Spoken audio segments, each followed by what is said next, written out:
If I could have your attention here in the Media Center, we are now joined by Dale Earnhardt Jr., driver of the number 88 Exalta Chevrolet for Hendrick Motorsports. And before we get into today's press conference, we have Bristol Motor Speedway Executive Vice President and General Manager Jerry Caldwell, who has a few items. Hey, how are you? Dale, thanks for joining us today. You've meant so much to this place here at Bristol, and we love you. The fans love you here. The Earnhardt name has such a legacy at this place, and we know how you are. You don't want anything.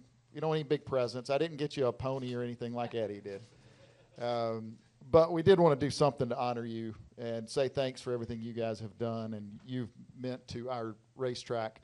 So we felt it appropriate. If you look Dale's Twitter feed up, his description of himself is retired automotive mechanic, I believe.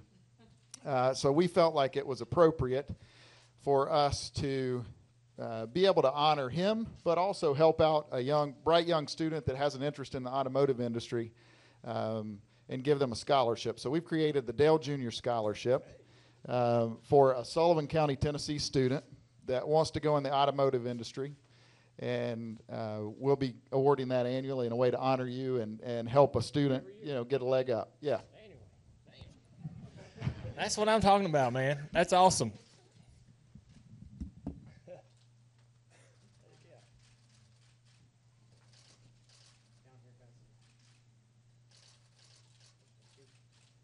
Thank you. Yeah.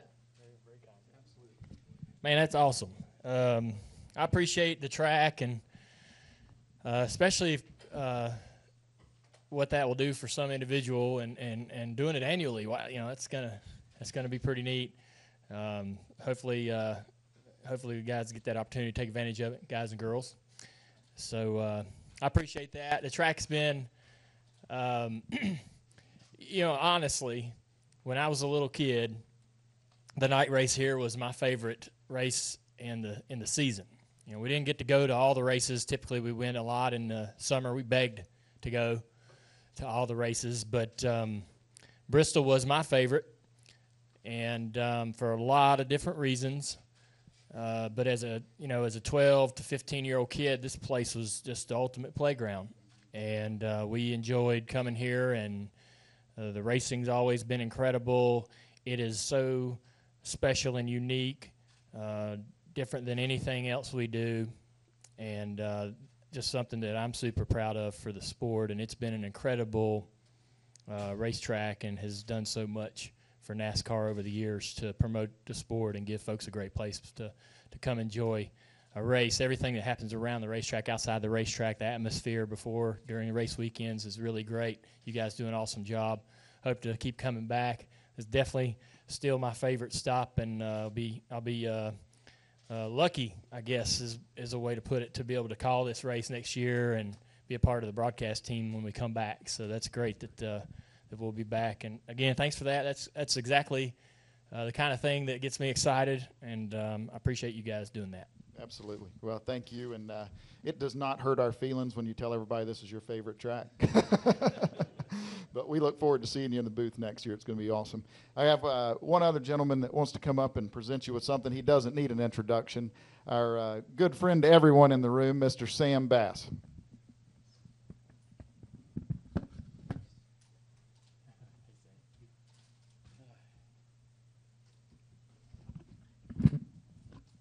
I've got a present for you. It's been my honor to have done the program covers here at Bristol for a long, long time. This one was kind of special.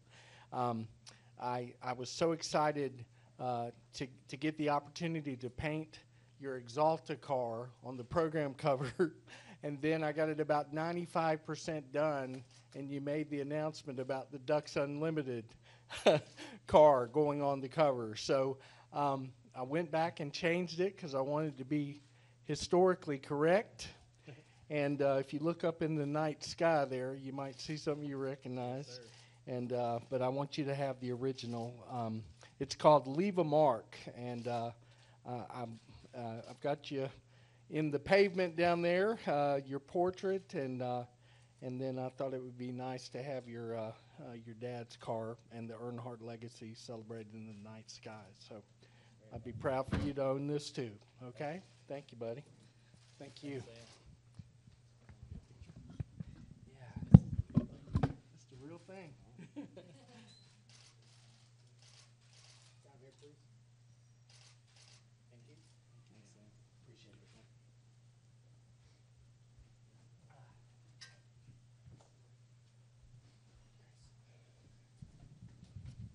I appreciate that, Sam. Sam's been great for the sport, but a great friend to myself and my father and our whole family.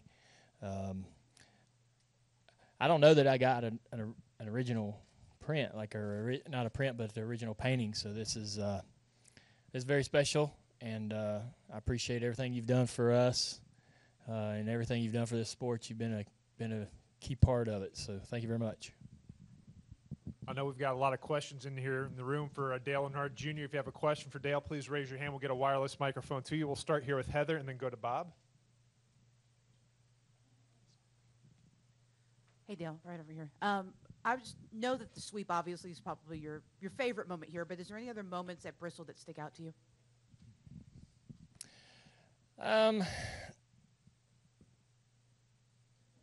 When I think about Bristol, not necessarily. When we came here as kids, it was we just had a blast. They didn't have the haulers in the infield, and all the owners and drivers and everybody would park their cars in the infield, and we had vans, comfort coach vans or custom vans. Most of the drivers had a custom van at that time. And all the kids, like all the drivers' kids, crew chiefs' kids, we all ran together. And as soon as you get to the track, you'd seek each other out, and we didn't have phones and stuff to talk during the week. So you get to the racetrack, you would run around seeing who was here and who wasn't. And we all just got together, and then we decide what we're going to do. We'd get on. A couple of drivers would park their vans in the corners, and we could sit up on top of those with the best seat in the house, in my opinion, and watch practice. And we watched everything, practice and racing and all that. But I remember that. It was just so fun to come here. This place was crazy. There weren't a lot of high-banked short tracks. This was really unique, exciting, with the way the cars were, going through the corner and the view we had from the top of those buses. We felt like we were 20 feet from the cars. You could really see the cars working and what the guys were fighting. And then, obviously when there was, any kind of activity or aggressive driving and stuff, it's right there in front of you. It was really incredible. So I think about that a lot and sort of miss that part, miss being a kid, and running around here with all my friends. Dad won a handful of races here, had those trophies in the house. I remember when he built his log cabin, he had them all up on this ledge, about a 10-foot ledge, and they were all up there to the right of the fireplace. And it's another track. There's a couple tracks in the schedule that have unique trophies, and they haven't changed, which I'm glad. And this is one of them. When for a while, that trophy was taller than I was, and I'd been lucky enough to go to Victory Lane with Dad a couple times, and so that was the trophy that I wanted. I felt really, really lucky to have gotten one, and I don't have many trophies in the house, but that's one of them that I keep in the living room because it was this is when you win here, the driver's a big part of it. So a lot of tracks, the bigger tracks, you need a lot of race car to do well, and here you need a really good driver, and I felt lucky and fortunate to have got a victory here. We'll go next to Bob, then to Mike, then to Nate, then to Claire. Bob Pockris, ESPN. You've talked this year about how much of an accomplishment it was to return and how hard you worked to return. Do you feel that just the intensity of being able to get yourself back in the car has impacted your intensity, your focus, or has it worn you out at all going through this season? No, not really. There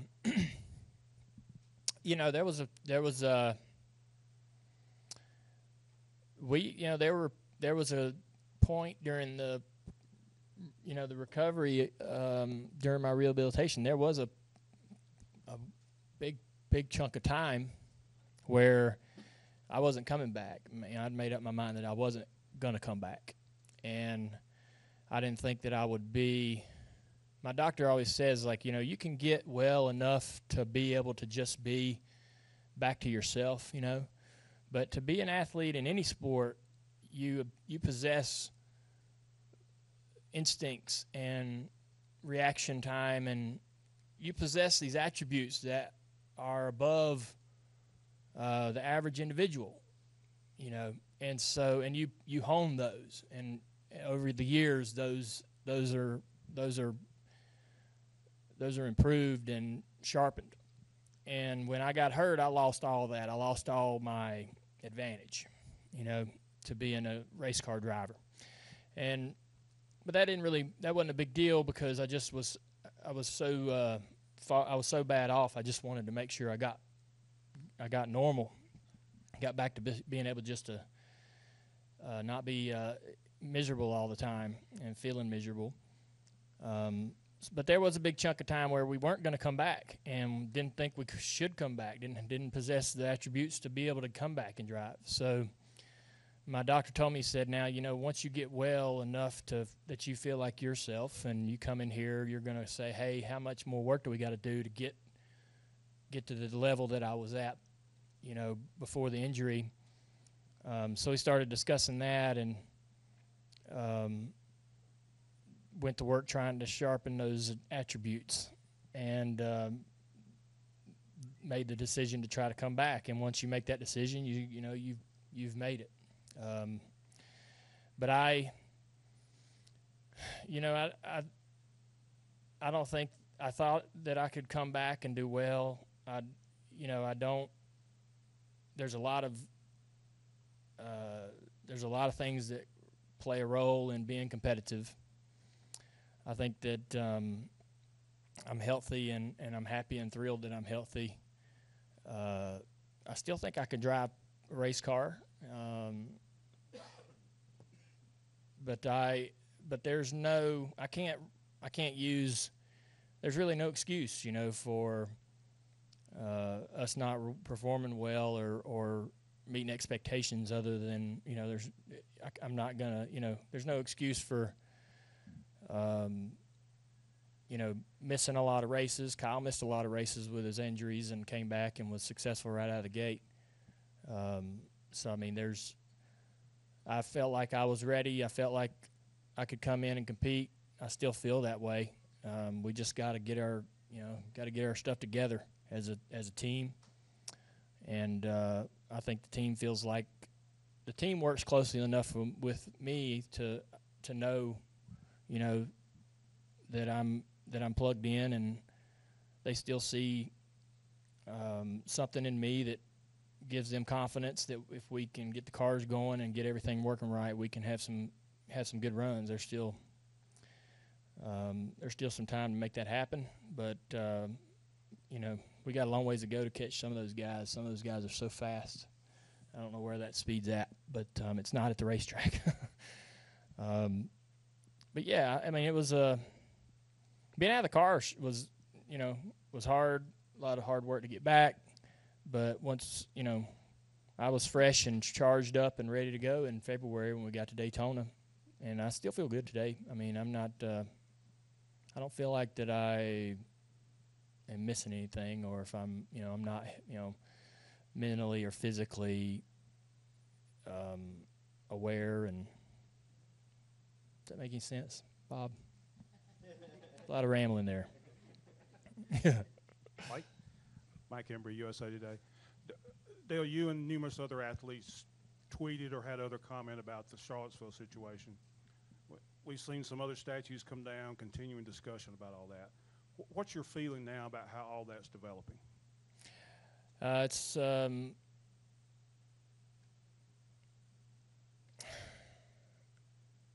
sad and frustrating to see what happened, and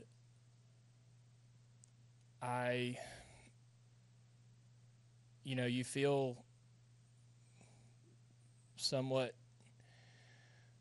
you feel sort of somewhat responsible to speak on it.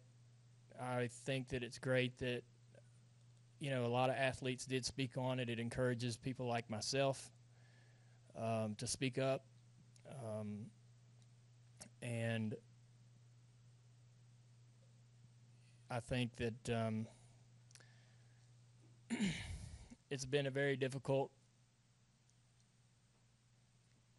period of time over the last couple of years for our country. And obviously there's some stuff that happened today in Barcelona.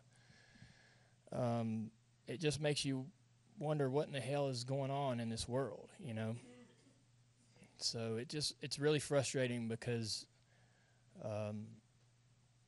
we ought to be better than that. We ought to be smarter than that, than to be trying to tear each other apart. We ought to be working together. But it just seems like that's getting harder and harder to do, and there's less and less of that. But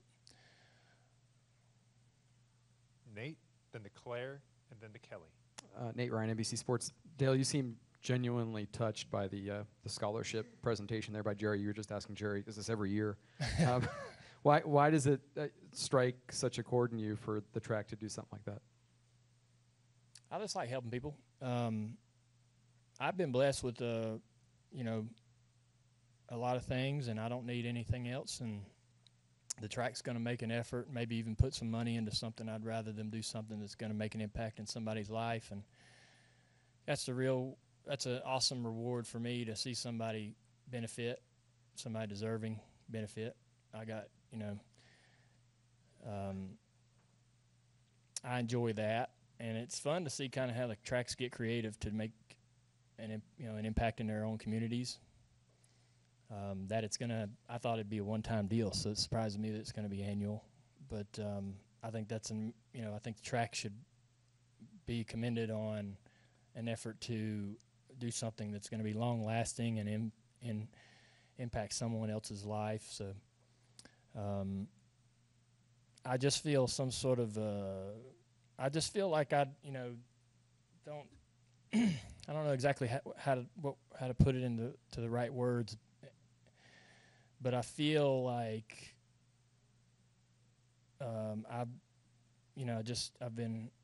my life's been so too good. It's been too good to be true, and I just have had so much given to me, and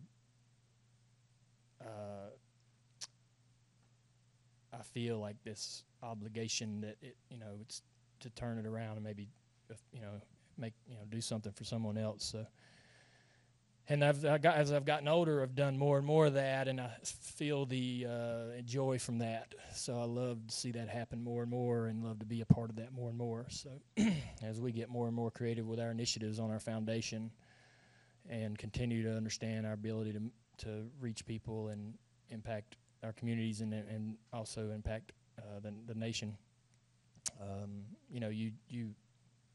You do that out of enjoyment and pleasure, and so I get a great return on that. It's a lot of fun to see somebody. Maybe I'll meet some of these people down the road. Like I did. I got this opportunity, and I took it here, and this is what happened, and that'll be a great feeling. Go to Claire, then to Kelly, then to Chris. Claire B. Lang, Sirius XM NASCAR Radio. You know how in this sport there's so much action and so much color, and it goes so fast. And I was racing into the track yesterday, and I walked through the tunnel, and I saw the appreciation logo and the photos of you through various times and the role that you played in the history. And it's not that I didn't know it, but I stopped, and I thought, man, I've been covering this guy for a very long time, and time has really flashed by. And I just had to stop and look at the photos. Well, there was one today when I came in again that was 2000 night race, you and your dad. And I thought about all the history that you have played into this track, and I wondered if any of those moments touched you. Well, like I saw the picture of the two cars of you and the Good Wrench car. Any of that stand out to you? Yeah, I mean, I see pictures of me and my dad, and it certainly, especially when you see something new.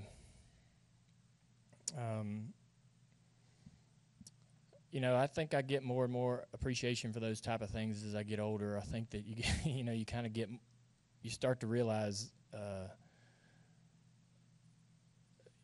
the value in a lot of things that aren't material anymore. And yeah, I wasn't that big into. It wouldn't have impacted me at all many years ago, but this is certainly a season of reflection, and as you get closer and closer to Homestead and the last race, it certainly gets a little more emotional, and you're a little more sensitive to those things, I suppose.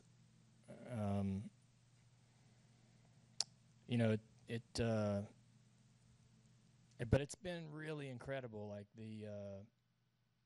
our whole goal, this whole thing, and we talked about it each week, was to try to show the fans appreciation. But I have to be honest, to hear what I've heard from people this year has been incredible. About what they thought about my career and thought about me as a person. It's been really incredible, and you have no idea kind of what to expect going into the thing. But so far it's been tremendous, and but yeah, as you get closer to the end of the season, you're a little more sensitive to a lot of things that bring back memories. I've seen a lot of pictures of me and Dad, tons and tons. When you see something that you've never seen before, I think for whatever reason that really, you have to take a second look and really try to remember when that was and think about what memories that might bring up. Kelly?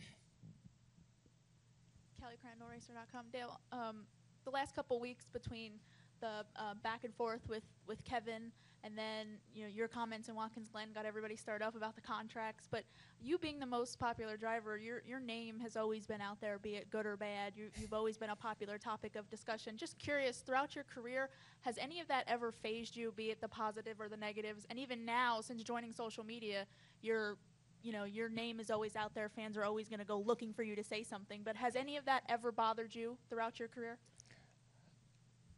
Well, I mean, it not bothered me, I don't think. I think that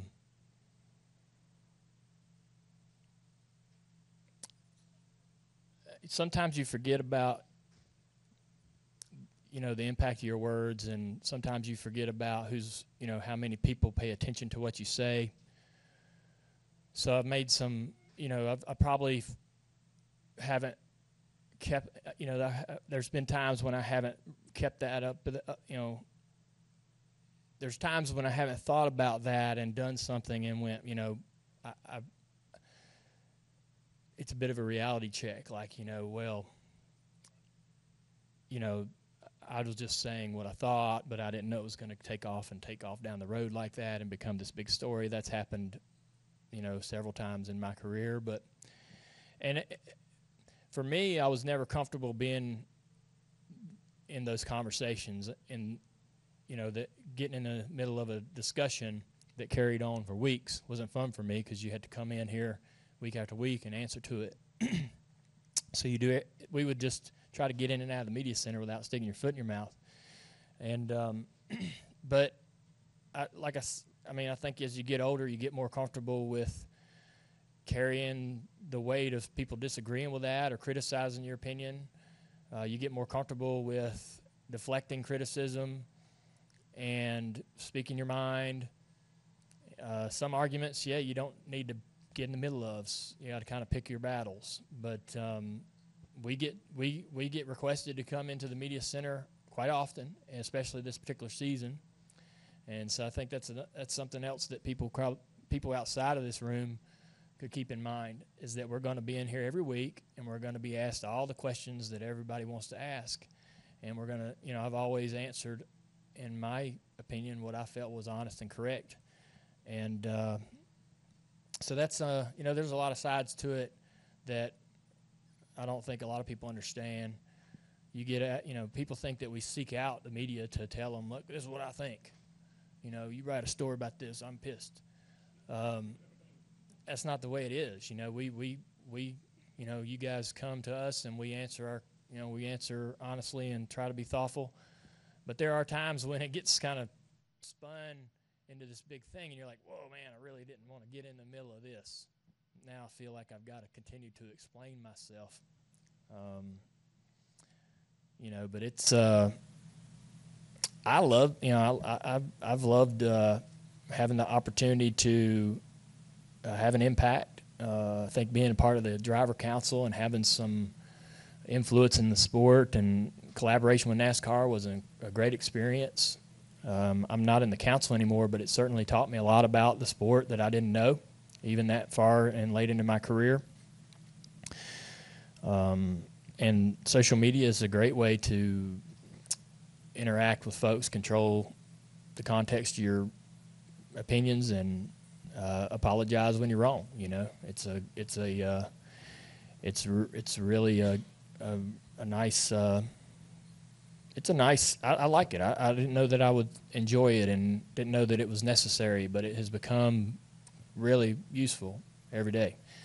So I've, I'm not always right. Don't always, and I try to admit when I'm not right in a conversation.